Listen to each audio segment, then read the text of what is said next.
sa DZRH, sa Elizalde. Forget the past, it's time to mend. A corporate thing. So, ang sinasabi ko na lang,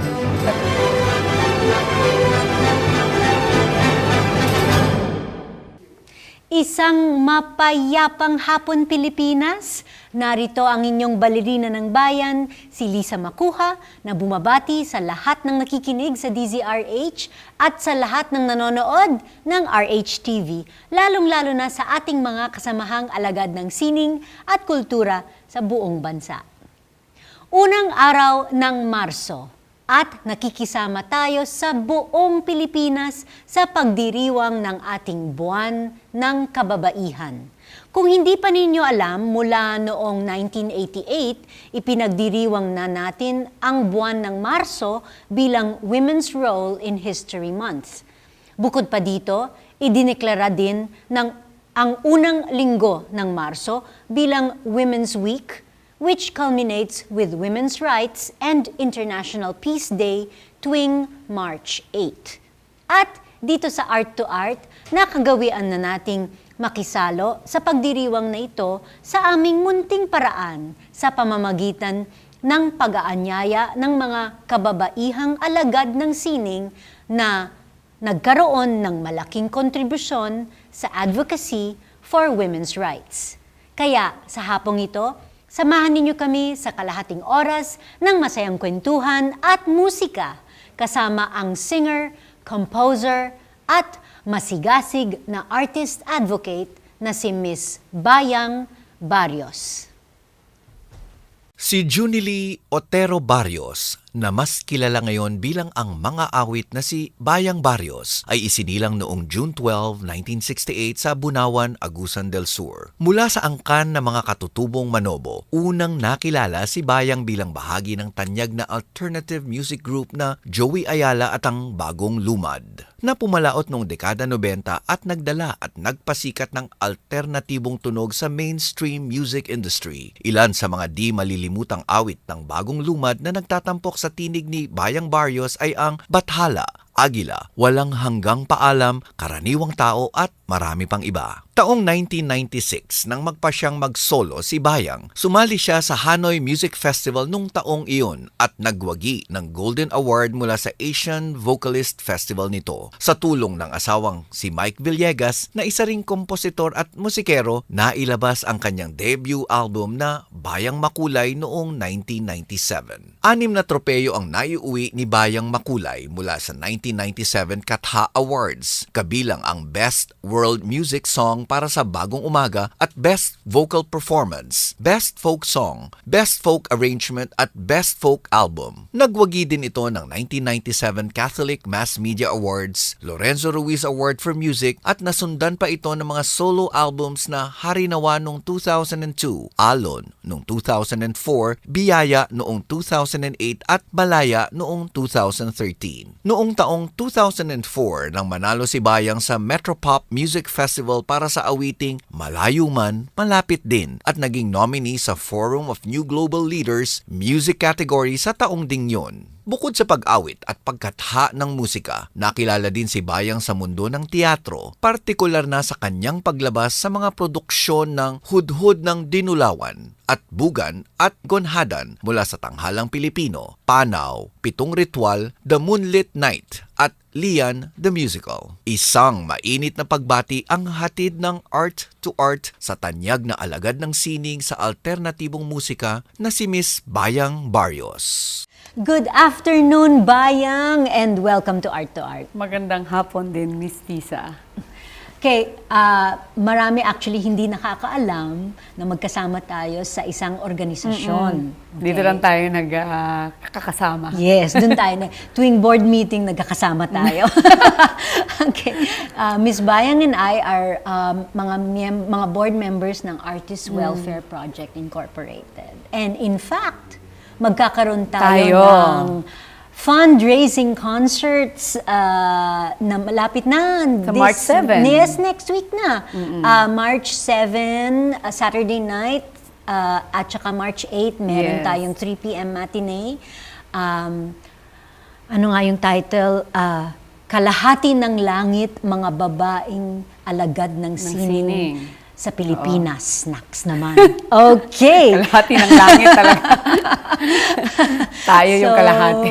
yes. O sobra pa. Oo nga. So bago tayo magsimula sa ating interview proper, inaanyayahan ko na kayo na manood sa Star Theater po, Kalahati ng Langit, mga babaeng alagad ng sining ng Pilipinas. It's a fundraising concert for Artists Welfare Project Incorporated. So you can get your tickets at Ticket World. So www.ticketworld.com.ph. Yes, konting suporta para sa mga artista ng bayan. Yes, at sa mga babaeng alagad ng sining, 'di ba?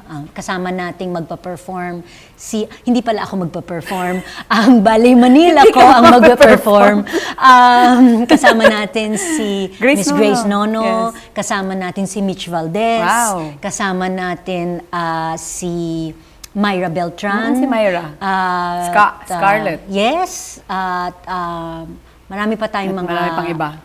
alagad ng sining na babae makakasama natin. Of course, Miss Bayang Barrios. Snacks naman. Yes. Okay, so Bayang, mula sa iyong lalawigan ng Agusan del Sur. Sa Mindanao. Yes, sa Doon Mindanao. ako nanggaling. So, paano ka unang naakit sa musika?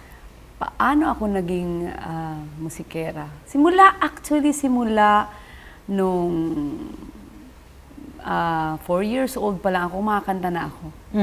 Tapos yung nanay ko ay mahilig kasama sa choir ng simbahan. So doon ako nagsimula, sama-sama sa nanay ko. At hanggang naging pag-aaral sa elementarya at high school, parang ako na yung pambato ng sa klase namin. Tapos nung nag-college ako sa Davao, doon kami nagkita ni Joey Ayala. So hindi ko alam na mapunta ako talaga sa music or ito yung maging karera ko. Kasi gusto kong magmadre. Si Joey. Talaga? Wow! Buti na lang hindi. Wow, laki pala ng kasalanan ni Joey, no? Si Joey. So, okay. Mga ilang taong ka nang unang nag-start Nag-perform mag-perform? with Joey, 17 years old. Wow, okay. Oo. So, batang-bata ka Oo, pa batang-bata talaga. Tapos hindi pa marunong mag-Tagalog. Kasi galing ako sa Agusan. At kahit nasa Davao na ako, hindi naman yun talaga yung salita. So, Bisaya naman doon yung mga salita. Yeah. Okay. Tapos, nagsimula kami. Yun, pa-tour. CCP ang sa amin.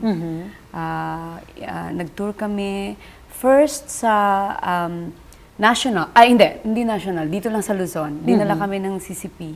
Tapos, Visayas, Mindanao. Okay. At first, yung kami ni Joey, sa Mindanao kami nag-iikot. Tapos hanggang nadala kami nga. Tapos dinala kami sa abroad ng CCP. Yes. Then, yun. Okay. So, kay Joey talaga ako na, kung baga na nagsimula at na-mold. Yun. So, what is your unique style? Ngayon, dahil galing ako sa Manobo, tribong Manobo. Yeah. Naging normal na sa akin yung mga chantings, yung mga sayaw. Kaya parang nung napunta ako kay Joey, natural na sa akin na yun, magcha-chant kami. Meron sa isang awit, merong mimix na chanting. Yes. At sayaw naman kasi parang theatrical yung dating namin. Pag si Joey yung kasama ko, talagang may kwento yung aming show.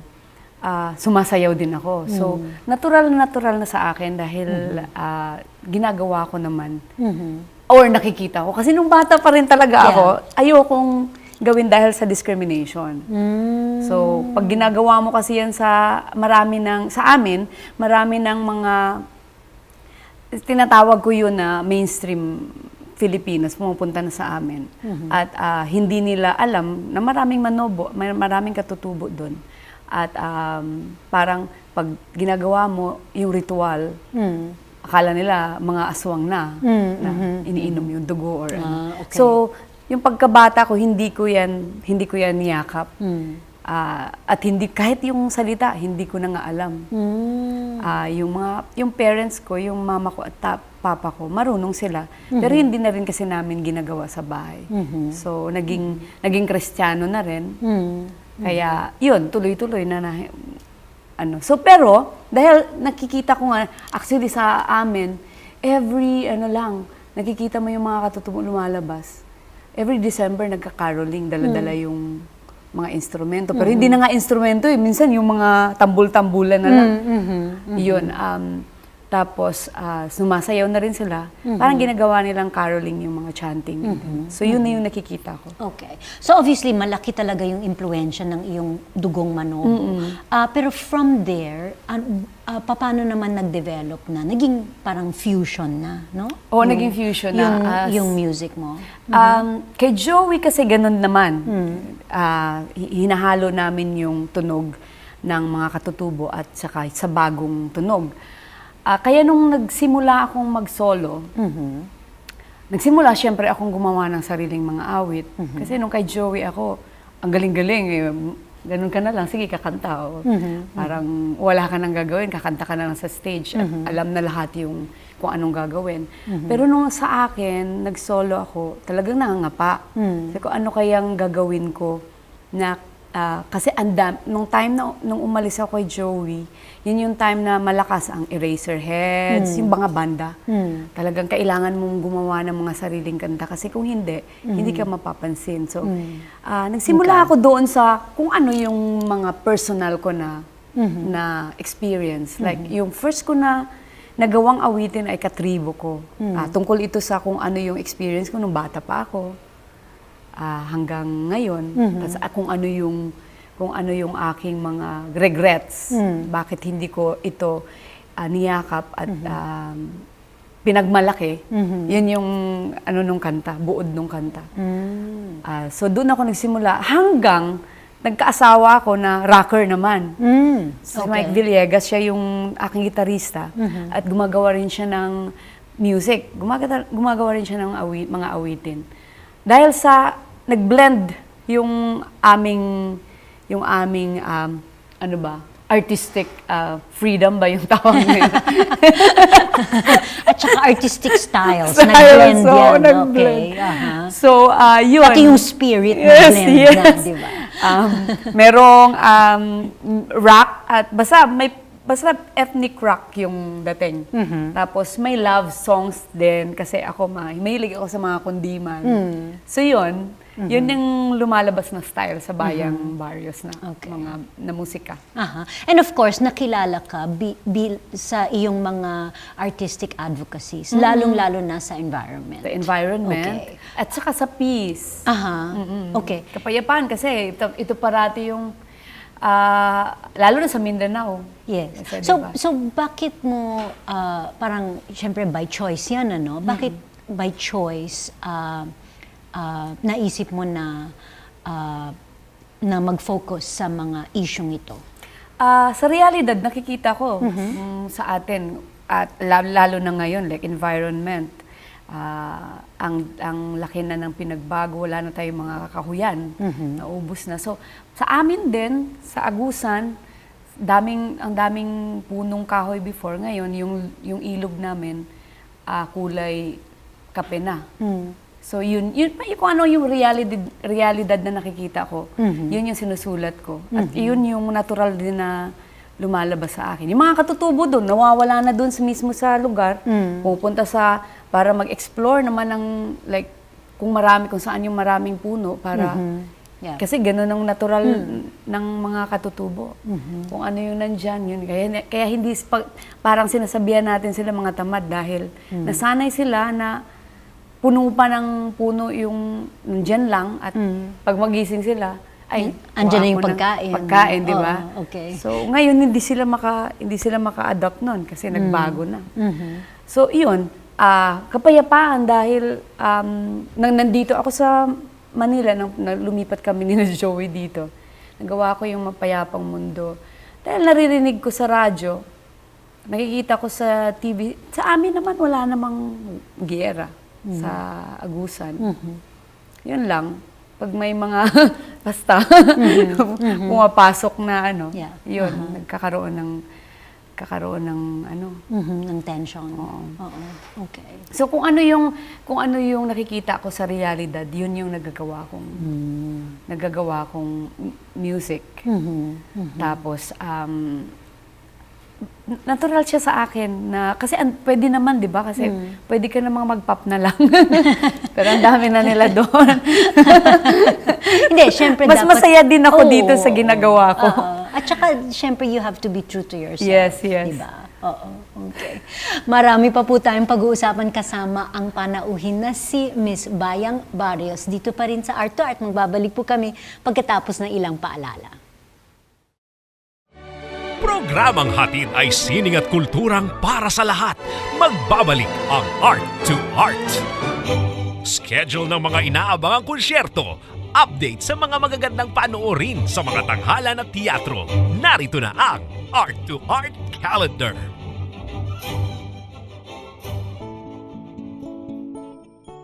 Narito ang ating Arts Calendar. Inihahandog ng Cultural Center of the Philippines, Metropolitan Opera of New York at Filipinas Opera Society Foundation Incorporated sa pakikipagtulungan ng Ayala Mall Cinemas ang Met Opera production ng The Enchanted Island. Ang pagpapalabas ng high-definition version nito ay gaganapin sa March 3, alas 6:30 ng gabi sa Greenbelt 3, Cinema 1 sa Makati City. Tampok sa The Enchanted Island ang obra nina George Frederick Handel, Antonio Vivaldi at Jean-Philippe Rameau. Kabilang sa cast sina David Daniels, Joyce Di Donato, Placido Domingo, Daniel Denise at Luca Pizarroni. Para sa karagdagang detalye, tumawag sa 757-3862. Mapapanood naman ang tinaguriang Queen of Bel Canto na si Nelly Mirciu sa kanyang concert sa March 6, alas 7 ng gabi sa Meralco Theater, Ortigas Center, Pasig City. Samantala, magsasagawa naman siya ng isang masterclass sa pag-awit ng Bel Canto mula March 9 hanggang March 11 sa Ayala Museum. Kalahok dito ang mga Pilipinong mga awit na personal niyang pinili mula sa sinumiting video. Mapapanood naman ang grupong ito sa concert na gaganapin sa March 14 at March 21 alas 7 ng gabi sa Ayala Museum, Makati City. Sa teatro, inihahandog ng bagong grupong Manila Shakespeare Company ang kanilang panimulang produksyon ng Romeo and Juliet.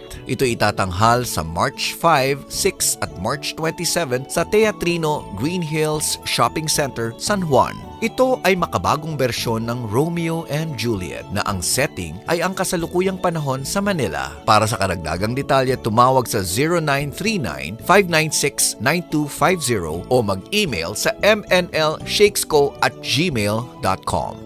Usapang sining at kultura para sa lahat. Kasama ang balerina ng bayan, si Lisa Makuha. Art to Art. Kasama pa rin natin ang singer, composer, and artist advocate na si Miss Bayang Barrios.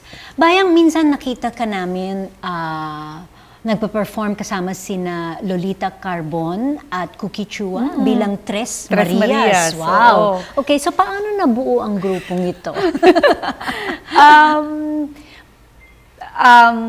Parati kaming nagkikita sa isang adhikain sa mga rally. At gusto namin na maipasa nga yung RH bill. So, yung time na yon at every time kasi nandito ka na naman. Pareho tayo na nito. Katagalan, sabi nung nandito na ang Tres Marias. So, hanggang bumuo kami ng isang performance sa 70s Bistro along Quezon City sa Anonas. At doon nagsimula yung grupo. So, yun. Mga 2 years na kami magkasama. Masarap kasi nagagawa namin dito yung mga songs na hindi namin nagagawa as individual performer. So, kahit ano yung kinakanta, kumakanta kami ng Beatles. Basta kung ano yung trip namin kantahin. So, malaya lang na group. Wala kaming ito, wala nga kaming basta sige, gawin lang natin. Yun. So hanggang ngayon may Tres Marias? Okay. Si Lolita Mapunta nga Carbon. Sa ano. So, saan where do you have performances? May mga invitations kami, tapos meron din kami minsan Conspiracy sa Visayas Avenue, tapos minsan sa 70s Bistro. At meron na kaming maraming mga performances dito sa Pilipinas. At meron na ring invitation sa labas. Okay. And of course, you have an album. Yes. Yeah. Malaya, Harinawa, Biyaya, and Alon. 4. Ang dami kasi, kaya mahirap tandaan. Okay. And these albums are available? Nasa Astrovision siya. Independent release pa rin. Kasi nasa independent naman tayo. So, minsan, pag hindi nila nakikita doon, basta hanapin nila yung aking www.bayangbarrios.com.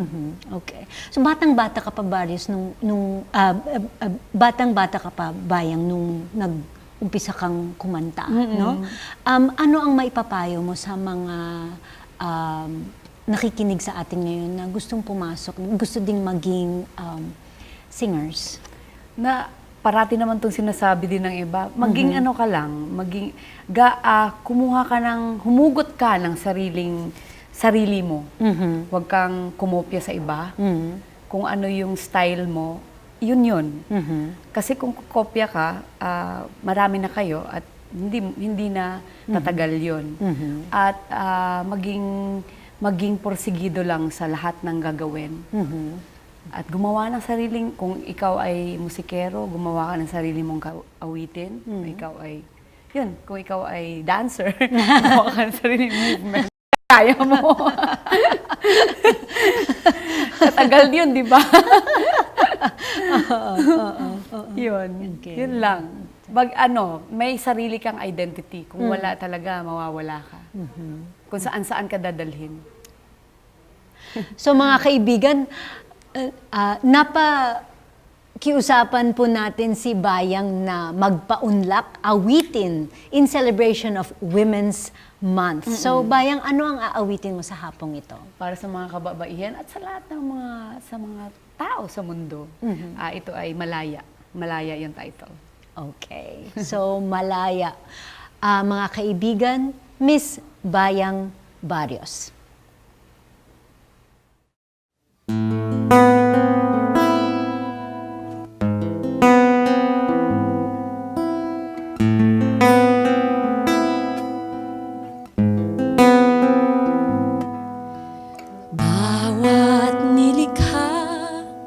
Sa maliwanag, kung may kasarinlan at kalayaan, malayang kaisipan, malayang damdamin, biyayang ibinigay ng bathala. Magmula noong unang kaarawan, tayo'y isinilang kakambal ay kalayaan, malayang kaisipan, malayang damdamin, biyayang ibinigay ng bathala. Singlaya ng ihip ng hangin, singlaya ng agila sa himpapawid, singlaya ng agos ng batis, singlaya ng igat sa karagatan, singlaya ng pintig ng puso, singlaya ng pagdaloy ng dugo sa kaugatan.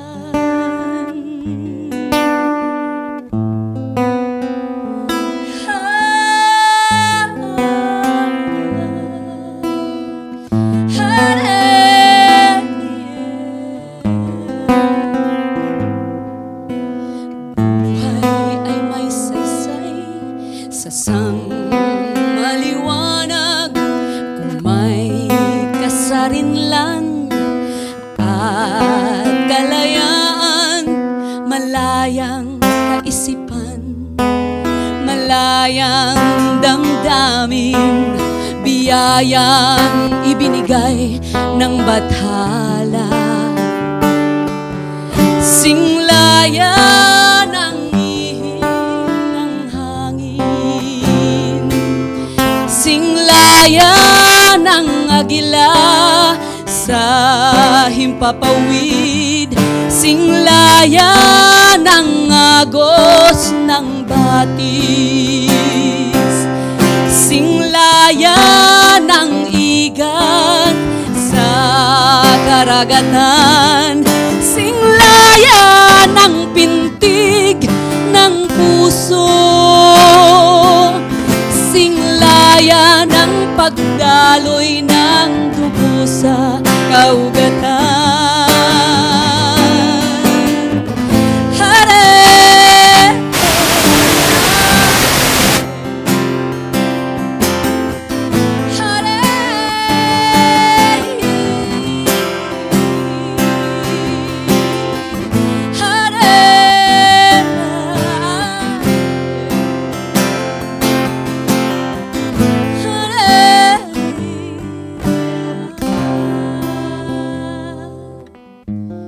Buhay ay may saysay sa maliwanag, kung may kasarinlan at kalayaan, malayang kaisipan, malayang damdamin, biyayang ibinigay ng bathala.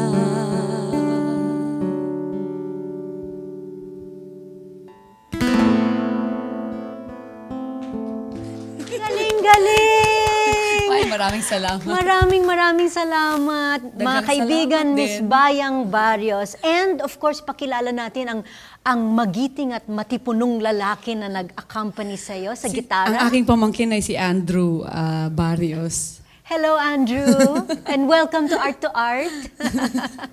Okay, so, Bayang, imbitahin natin ang mga nakinig sa ating programa ngayong hapong ito. Next week, meron tayong fundraising concert. Yes, bumili po kayo ng ticket para suportahan ang AOP. Ngayong March 7 and 8 dito sa Aliw Theater. Sa Star Theater. Star Theater. Okay. At marami pong mga performers na gagawa ng mga performances. Like, isa ako doon. Yes. Si Miss Grace Nono. Yeah, si Grace Nono, na matagal ko na hindi na nakikitang... Si May Paner. yes, may partner nandun din. Myra Beltran. Ballet Manila. And marami pang iba. Sana ang Tres Marias. Sana, Diba? maimbita rin Okay. natin. So mga kaibigan, wag po ninyong kalilimutan, March 7 and 8 sa Star Theater. You can get your tickets sa www.ticketworld.com.ph or you can call 891-9999. Suportahan po natin ang artistang Pilipino, ang Artists Welfare Project Incorporated. Okay, hanggang sa susunod na linggo, samahan ninyo kami ulit dito sa Art to Art, kung saan ang usapang sining at kultura ay para sa lahat. Ito po ang inyong balerina ng bayan, Lisa Makuha, nagpupugay sa artistang Pilipino at sa lahat ng Pilipinong nagmamahal sa bayan.